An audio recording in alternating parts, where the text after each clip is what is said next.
لهم الفاتحة. أعوذ بالله من الشيطان الرجيم. بسم الله الرحمن الرحيم. الحمد لله رب العالمين الرحمن الرحيم مالك يوم الدين. إياك نعبد وإياك نستعين اهدنا الصراط المستقيم صراط الذين أنعمت عليهم غير المغضوب عليهم ولا الضالين آمين. ولوالدي من يا رب العالمين إنك أنت الرحمن. Bismillahirrahmanirrahim. Niki sakmangke kita masih di ayat Surat Al-Furqan ayat 59. Kemarin nyampe di tengah-tengah ayat. Ya Allah ya Rabbi ya Karim. Surat Al-Furqan ayat 59. Alladzi khalaqas samawati wal arda wa ma bainahuma fi sittati ayyam tsumma stawa 'alal 'arsyir rahmanu fas'al bihi khabira. Langsung duki ayat, tengah-tengah ayat, duki ayat summastawa 'alal 'arsy. Summastawa 'alal 'arsy ar-rahman. Kita murati kemarin istawa niki dimurati dengan dua murad. Summastawa 'alal 'arsy. Ngriki ingin dikaaken summastawa 'alal 'arsy. Summastawa 'alal 'arsy ini ada yang artinya menurut para ulama khalaf, menurut para ulama salaf terlebih dahulu, itu istawa diartikan memang benar-benar menempat. Jadi istawa berarti kalau menurut ulama salaf artinya menempat. Tapi kalau menurut para ulama khalaf, istawa jangan diartikan menempat, tapi artikan sebagai menguasai. Artinya bagaimana? Summastawa 'alal 'arsy. Kemudian Allah Ta'ala Ar-Rahmanu yang Maha Pengasih itu menempat di arsy. Ini menurut ulama salaf. Tapi menurut ulama khalaf mengatakan bahwa kemudian Allah Ta'ala menguasai, bukan menempat, tapi menguasai terhadap arsy. Kita lanjutkan tafsir Jalaluddin Al-Mahallinya riyen. Summastawa 'alal arsy huwa fil lughati sarirul mulki, sarirul maliki ngisaket. Maka artinya arsy secara bahasa adalah sarirul malik atau singgasananya raja. Itu maknanya arsy. Ar-Rahmanu badalun min dhamiri istawa ay istiwaan yaliku bihi. Yakni Allah Ta'ala yang Maha Pengasih lagi Maha Penyayang itu benar-benar menempat di arsy, tapi tanda kutipnya istiwaan yaliku bihi, dengan menempat yang patut terhadap keagungannya Allah Ta'ala. Jadi sampean garis bawahi temenan, pendapat ulama salaf itu mengatakan bahwa bukan kok bahasane ngeten. Pertama, kita urutkan. Jadi ada pendapat ulama salaf, ada pendapat ulama khalaf. Ulama salaf itu apa sih? Tengriki dingin dikaaken hadza isyaratun limat habis salaf wa hum man kanu qoblal khamsimi'ah. Para ulama salaf yaitu para ulama yang kurunnya itu sebelum 500 Hijriah. Jadi kalau ada orang-orang sekarang mengaku-ngaku mereka itu salah, ya kleru. Wong saiki wis 1447. Definisinya ulama salaf, para salaf itu yaitu para aulia as-shalihin yang ada pada kurun pinten sebelum 500. Jadi cara runtutane ngeten, runtutane para ulama dan juga para pendahulu niku, pertama Kanjeng Nabi, setelah Kanjeng Nabi yaitu para sahabat, setelah para sahabat yaitu para tabi'in, orang-orang yang bertemu dengan para sahabatnya Kanjeng Nabi. Kemudian setelah para tabi'in yaitu tabi'in, para orang-orang yang bertemu dengan sahabatnya Nabi. Ana lek dawuh Kanjeng Nabi kan khairul quruni qarni summal ladzina yalunahum.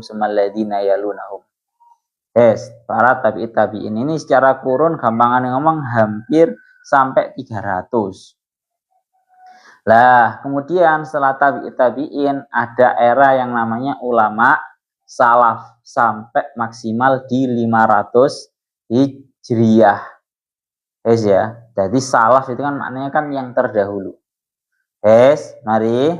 Setelah itu ada yang namanya ulama kholaf. Ada ulama kholaf. Kholaf itu ulama-ulama yang sudah dianggap lebih akhir. Yaitu ulama-ulama, para aulia, para salihin yang sudah melewati kurun 500. Itu semua kholaf. Lah, terus marangan dilanjutkan lagi. Nah, para ulama kholaf itu terbagi menjadi dua. Terbagi menjadi dua. Para ulama kholaf, ulama kholaf itu terbagi menjadi dua. Ada kalanya mutaqaddimin, ada kalanya mutaakhirin. Kalau mutaqaddimin itu golongan ulama kholaf yang sifatnya itu masih awal, mutaqaddimin. Ya, masuk ke mutaqaddimin. Mutaqaddimin ini ada yang mengatakan bahwa kurang lebih sampai kurun 700-an kurang lebih. Baru setelah 700-an itu nanti disebut dengan ulama mutaakhirin. Lah ulama mutaakhirin pun itu juga terbagi menjadi dua. Bahasanya kalau sekarang itu, kalau sing sampai sekarang ini mutaakhirin yang sifatnya muasirin. Ada mutaakhirin yang benar-benar mutaakhirin. Ada kalau yang sekarang ini para ulama-ulama menyebutnya dengan ulama muasirin. Bahasane lek murad gampangane ngomong murad ulama yang kekinian. Lek bahasane orang-orang biasanya membahasakan dengan ulama muasir ini adalah para ulama kontemporer. Ya, para ulama kontemporer itu para ulama muasirin. Wes. Tadi kembali lagi. Tadi lek ono wong ngaku-ngaku salafi, ulama salaf. Wong areke jelas-jelas pertama ulama duduk gitu ulama duduk ulama terjemahan kok lek diwara syarat ilmu iku kudu bisa ilmu nahwu. Abu Jahal aja bisa ilmu nahwu ngawur ya. Abu Jahal gak iso nahwu ngawur ya awakmu. Itu golongannya mereka seperti itu. Sebenarnya bukan kita kok memasang barometer tersendiri bahwa harus bisa baca kitab, boten. Itu tidak lain tidak bukan karena memang sudah takaran yang disebutkan oleh para ulama. Cara nang kitab Imritimu ilanep yenep wanahwu aula awalan ayyu'lama idil kalamu dunahu layyufama. Wanahwu aula awalan ayyu'lama. Nahwu itu adalah ilmu yang harus pertama kali dipelajari. Idil kalamu dunahu layyufama. Karena kalam, yakni Al-Quran dalam hal ini muradnya nggak bisa dipahami kalau tanpa ilmu nahwu. Jadi bukan kita yang memberi sebuah standar, patokan standar bahwa orang itu dikatakan ulama minimal bisa baca kitab, kemudian mereka tidak terima karena mereka nggak bisa, cuma mengandalkan terjemahan. Tapi para ulama yang saya mengatakan seperti ini. Kita lanjut. Lah, ini termasuk golongannya ayat-ayat yang sifatnya itu mutasyabihat atau yang sulit untuk ditafsirkan. Ya, karena dalam ayat-ayat mutasyabihat itu terbagi, para ulama itu terbagi menjadi dua. Kalau para ulama salaf itu lebih cenderung kontekstual. Para ulama salaf itu lebih cenderung kontekstual, artinya mengartikan Al-Quran itu sesuai dengan makna secara teksnya. Seperti contoh, tangriki dingendikakan istawa. Kalau versinya ulama salaf, istawa itu ya maknanya memang menempat, istiwaan, tapi menempat yang istiwaan yaliku bijalalihi. Menempat yang patut untuk, yang sangat patut terhadap keagungannya Allah. Kalau daunnya Al-Imam Malik, hukumnya bid'ah kalau ada orang mengatakan bagaimana bentuk menempatnya Allah Ta'ala di arsy? Itu pertanyaan yang bid'ah. Gak usah dipertanyakan. Pokoknya nang Al-Qur'an ngomong istawa menempat, ya wes artinya menempat.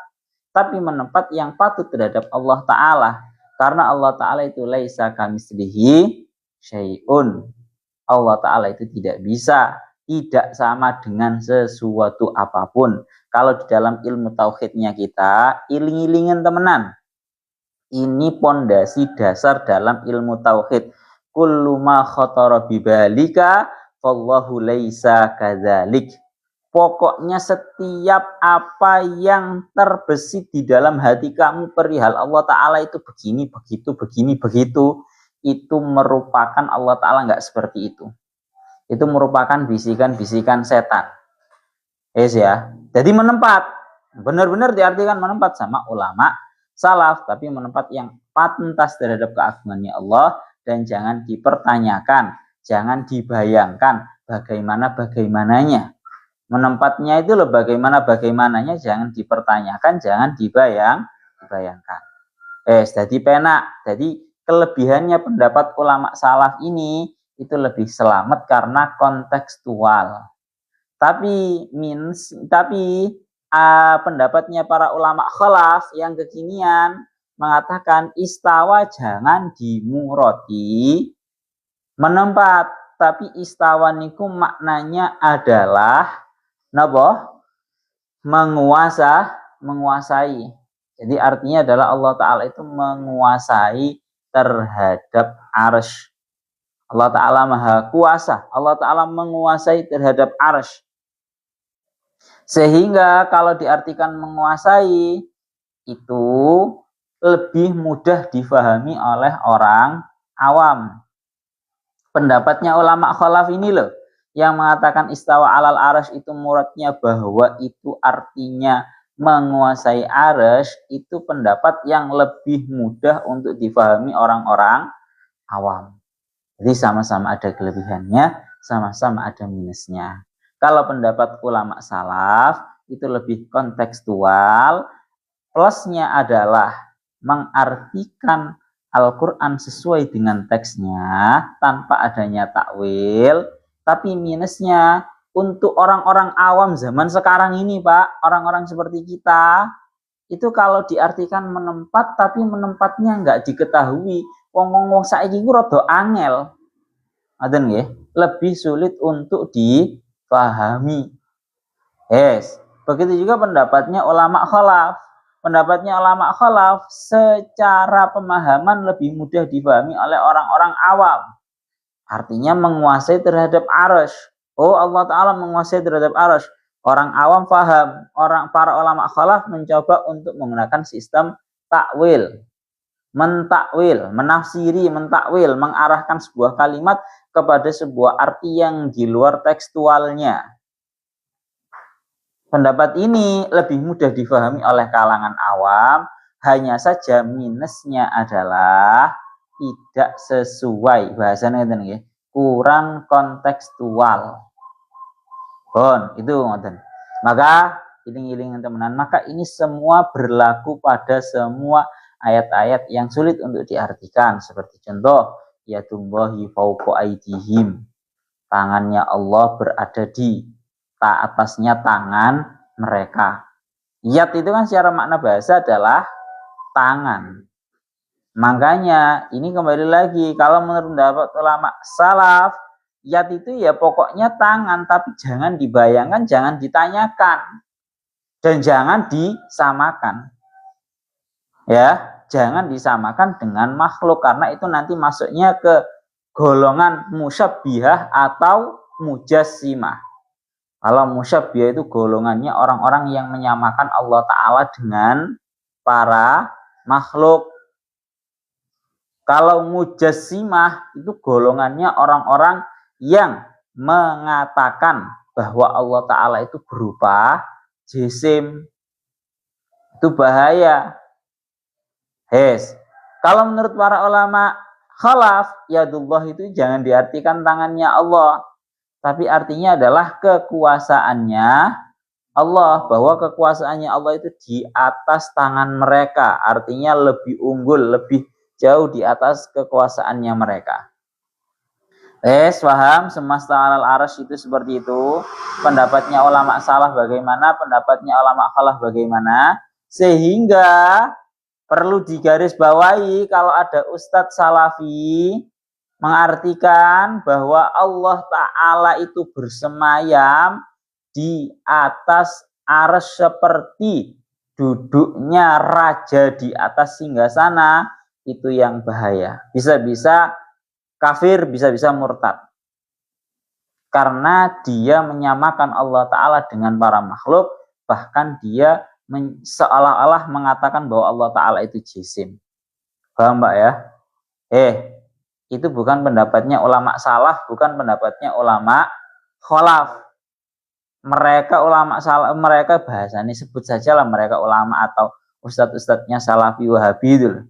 Banyak videonya itu. Ustadz Khalid Basalamah kita sebut saja nggak apa-apa. Ini namanya bukan ngerasani. Namanya bukan ngerasani dalam secara konsep fikihnya.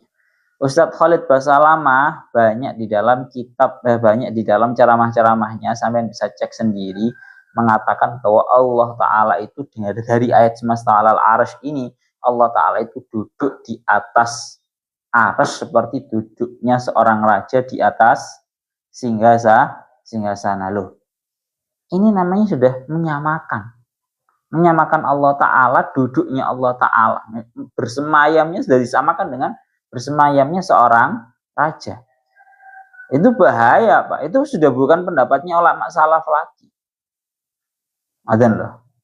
Jadi kita harus cerdas bahwa ulama salaf itu mengatakan bahwa menempat, tapi dengan menempat yang sifatnya patut terhadap keagungannya Allah, dan jangan dipertanyakan, jangan dibayangkan, jangan digambarkan bagaimana menempatnya. Wis ya iku entenge ngoten lah Pak. Awak dhewe lek kepengin ora mumet-mumet, ora kepengin pokoke lek pelajaran tauhid niku paling enak ben mboten mumet-mumet. Iku paling enak, paling selamat mengikuti para ulama salaf. Para ulama salaf enak, ora ya padha enak sih. Lek ulama salaf pokoke diartikan secara kontekstual tapi jangan dipertanyakan. Oh. Kayak piye nih. Karena Allah Ta'ala tidak sama dengan sesuatu apapun. Para ulama khalaf ya benar, lebih ke pentakwilan yang sifatnya mendekati kepada pemahaman orang-orang awam. Pon giling-gilingan tenan dalam semua pembahasan seperti itu. Pon nggih. Melana teng mriki dingendikaken ya sebenarnya salah satu makna istiwa itu ya menguasai. Melana seperti yang ada di dalam salah satu syairannya, qadistawa basyarun 'alal iraqi min ghairi sayfin wa damin muhraqi. Ada orang-orang golongan manusia yang bisa menaklukkan Irak tanpa adanya saif, pedang, dan tanpa adanya darah yang dialirkan. Istawa ini maknanya adalah menguasai, ai istaula. Bon. Sekarang kita kembali ke ayatnya, fas'al bihi khabira. Ini sampun kula maturaken bahwa kandungan ayat ini ada 3 poin. Yang pertama ayat kauniyah, masalah menciptakan langit dan juga bumi itu dalam jangka waktu 6 hari. Itu yang kandungan makna yang pertama. Kandungan makna yang kedua yaitu semesta alal arsy ar-rahmanu, yang nomor 2. Dan yang terakhir yaitu pembahasan tentang kewajiban menuntut ilmu, yaitu fas'al bihi khabira. Le ayat sing biasane awakmu ya Allah ya Rabbi ya Karim, arti kan anu toh, ya Allah ya Rabbi ya Karim, fas'alu ahla dzikri in kuntum la ta'lamun. Ini ayat sing paling mbok ngerteni ya kuwi lek masalah menuntut ilmu. Fas'alu ahla dzikri in kuntum la ta'lamun. Nah, ayat ini, potongan ayat yang berupa fas'al bihi khabira ini sama. Ini merupakan ayat yang menunjukkan dalil sebagai kewajiban menuntut ilmu. Terutama kalau dalam hal ini adalah bab tauhid. Nah, bab pelajaran tauhid. Ana dengar iki akan fas'al ay ayyuhal insanu bihi ay birrahmani khabiran ay yukhbiruka bi sifatihi. Wahai para manusia, tanyalah kepada orang yang mengetahui tentang sifat-sifatnya Allah. Tanyalah tentang Allah Ta'ala yang maha pengasih lagi maha penyayang. Sebenarnya tengeriku dikatakan bihi itu muta'alikun bi khabira kutima liri ayatil fasilah. Wal makna is'al ya Muhammad khabiran bi sifatihi walaysa khabiran bi sifatihi illahu subhanahu wa ta'ala. Terus tengeriku diartikan begini. Maknanya adalah wahai Muhammad, ada yang mengartikan bahwa fas'al ngeriki khitabnya adalah Kanjeng Nabi. Napa? Khitabnya kepada Kanjeng Nabi. Tapi kalau tafsirnya Syekh Jalaluddin Al-Mahalli ini lebih cenderung fas'al itu khitabnya bukan kepada Kanjeng Nabi, tapi kepada seluruh para manusia. Karena beliau memberikan arti fas'al ayyuhal insan. Hari melana dawanya beliau wa yasihu ayyakun al-jar wal majrur muta'alliqan bis'al wal ba'u bi makna an. Dan ini fas'al bihi ay anir rahman. Maka tanyalah tentang Allah Ta'ala yang maha pengasih. Tanyakan kepada khabiran, sosok orang yang benar-benar tahu terhadap sifat-sifatnya Allah, berkompeten. Lana was'al awal makna is'al anhu khabiran ay aliman bi sifatihi ayyut li'uka ala ma khafiya alaika wal khabir yakhtalifu bi ikhtilafis sa'il. Ini sampean lihat di dalam tafsir sawinya yang dikatakan. Jadi kalau baknya itu ta'alluqnya kepada is'al, berarti maknanya bak yang bimaknaan. Berarti cara murate bertanyalah kamu wahai manusia tentang Allah Ta'ala zat yang maha pengasih. Bertanya kepada orang-orang yang benar-benar mengetahui terhadap Allah. Semalana tengah kita dawanya beliau tengah kita kan fa in kana sa'il an-nabi alaihi salam fal khabir huwallah. Kalau yang bertanya itu Kanjeng Nabi, berarti sosok yang maha khabir, yang maha mengetahui itu Allah Ta'ala. Terus wa in kana sa'il ashabuhu, kalau yang bertanya itu para sahabatnya, wa in kana sa'il ashabahu al-fal khabir an-nabi. Kalau yang bertanya itu adalah para sahabatnya Kanjeng Nabi, maka sosok al-khabir itu adalah Kanjeng Nabi. Dan seterusnya wa in kana sa'il at-tabi'in fal khabir as-sahaba anillah.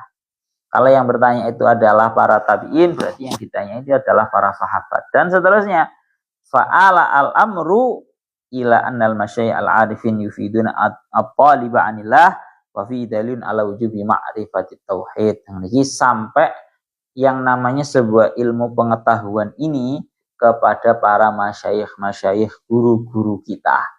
Guru-guru kita itu mengajarkan sebuah pelajaran-pelajaran tauhid dan ilmu-ilmu kepada kita. Sing penting catatannya adalah satu, khabiron, sosok yang benar-benar alim, sosok yang benar-benar tahu. Ya. Jadi wong takok niku ojo ngawur. Saya kan wong kan takok kan ngawur, Pak. Wong itu takok itu aja ngawur. Orang itu tanya harus sesuai kepada pengetahuannya, orang yang memiliki pengetahuan dalam bidangnya. Takok sing jenenge loro untu nang tukang sate. Dadine sate, Pak. Kamu kalau sakit gigi tanyanya ke dokter gigi. Kamu sakit yang namanya sakit dalam, sakit penyakit-penyakit dalam, spesialis jantung katakan misal seperti itu. Tidak keliru.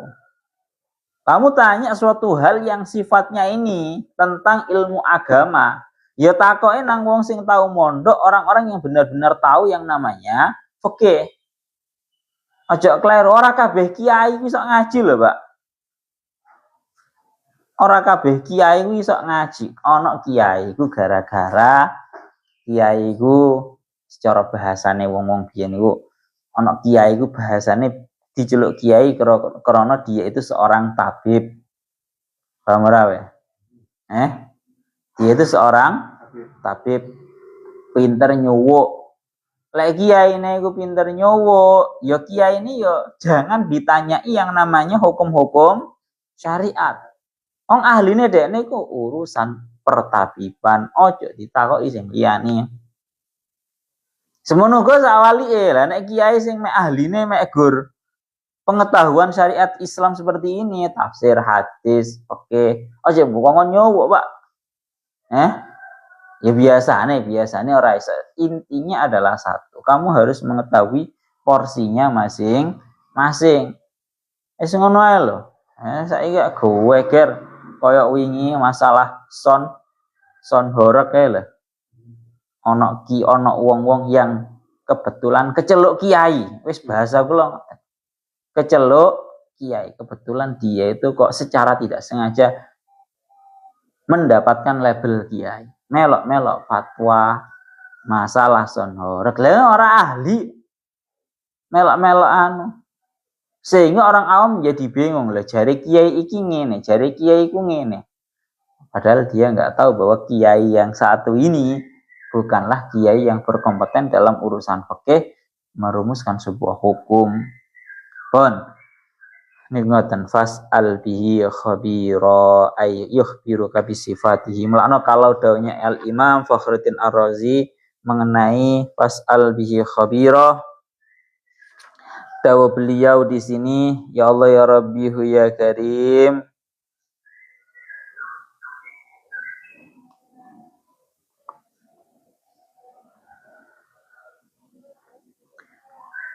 Pun nggih. Kalau lanjutaken oleh cah tambah ayat mana ya? Di makna nirin. Ya Allah ya Rabbi ya Karim tambah ayat 60 surat Al-Furqan ayat 60. Wa idza qila lahum usjudu lirrahmani qalu wa marrahmanu anasjudu lima ta'muruna wa zadahum nufura. Wa idza qila lan ari kalane den ucapake lahum maring kufar Makkah ayil kufari Makkah tegese maring pira-pira wong kafir Makkah maring pira-pira wong kafir wong Makkah. Ya Allah ya Rabbi ya Karim, apa usjudu lirrahmani dawu usjudu lirrahman.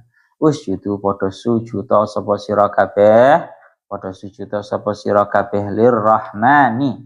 Lirrahmani maring Allah taala kang maha welas asih.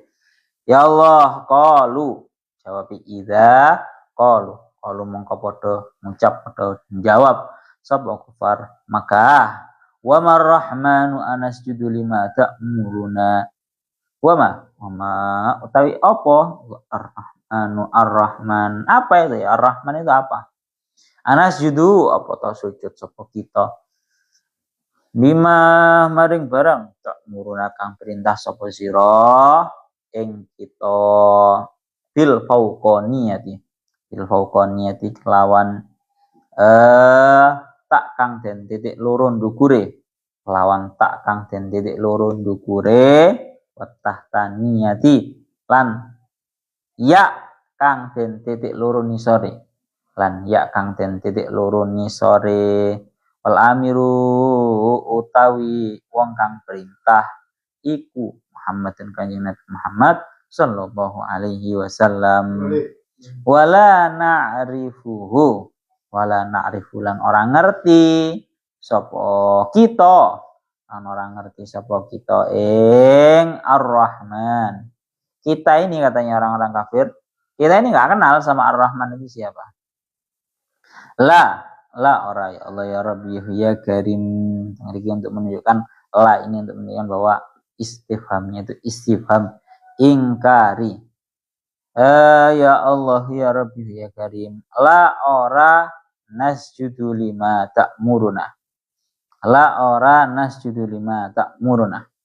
Wa zadahum nufura. Wa zadahum lan nambahi ing kufar Mekah apa hadzal qaulu ikilah ucapan ailahum dikasih maring kufar Mekah nufuran ing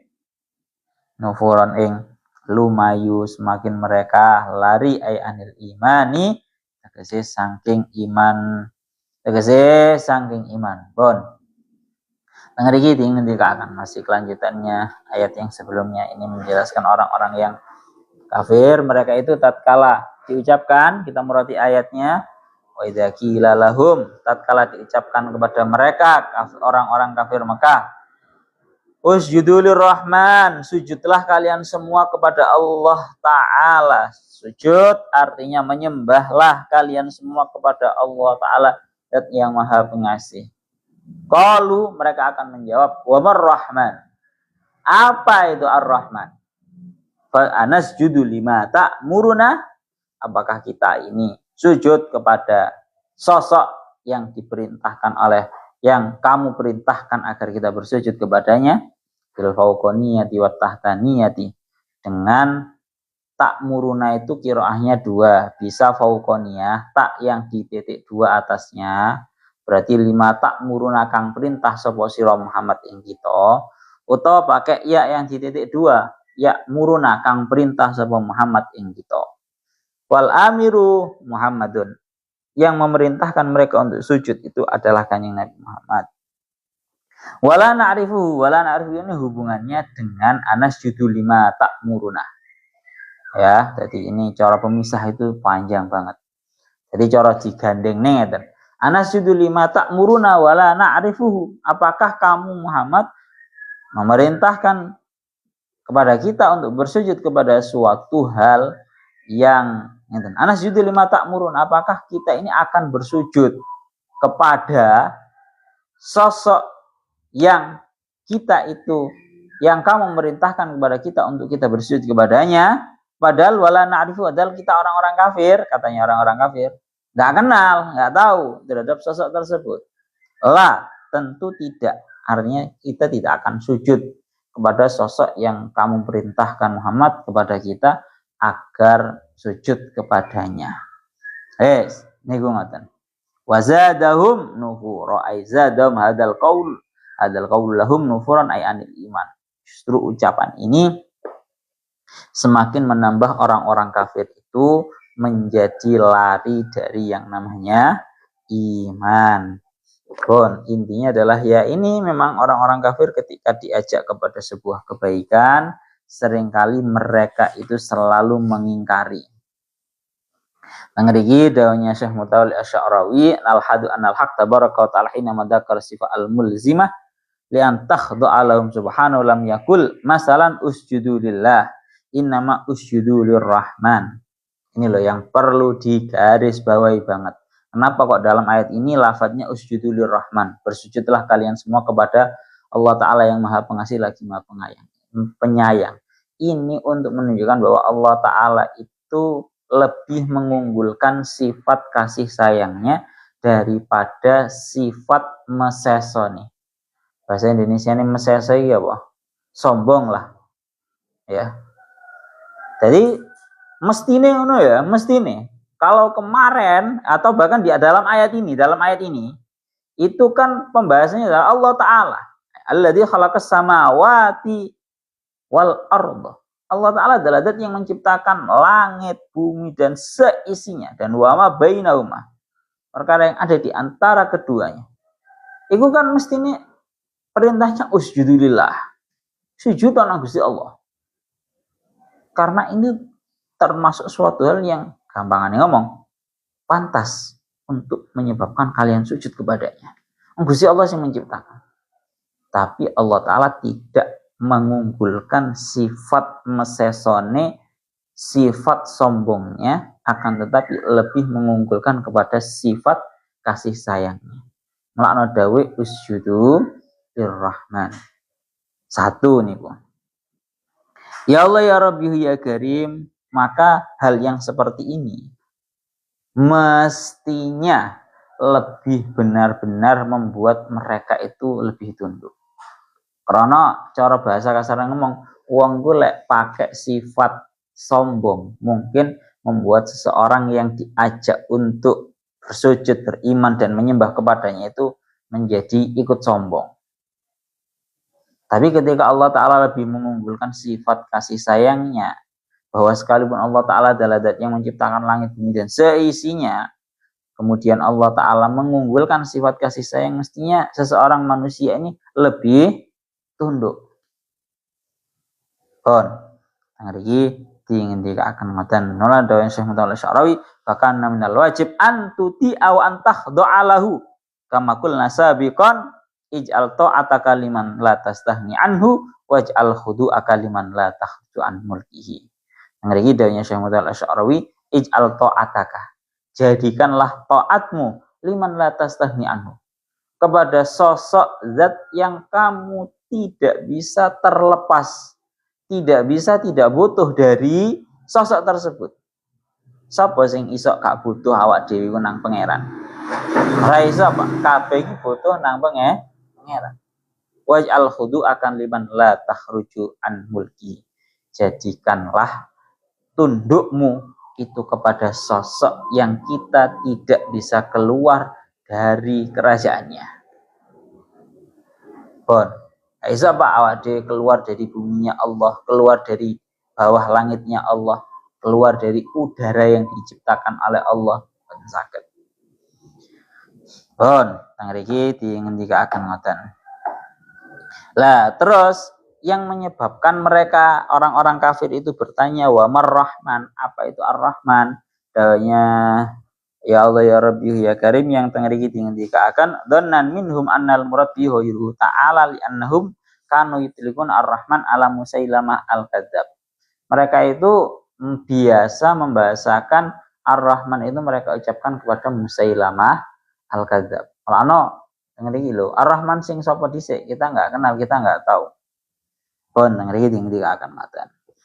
Pun wazadahum nufura. Justru ucapan ini hanyalah menambah kepada mereka semakin lari dari yang namanya iman. Kan repot sih Pak ini. Ora dijak iman iku ya ora ndang-ndang iman. Dijak iman iku kok malah tambah melayu. Jenenge wong repot, jenenge wong ruwet.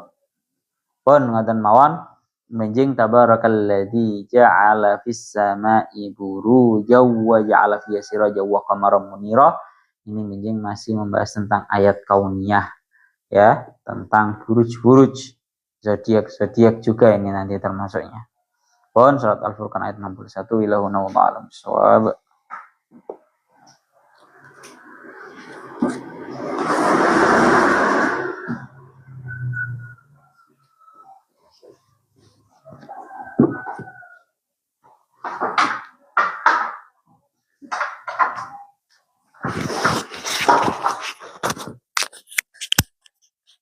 Boleh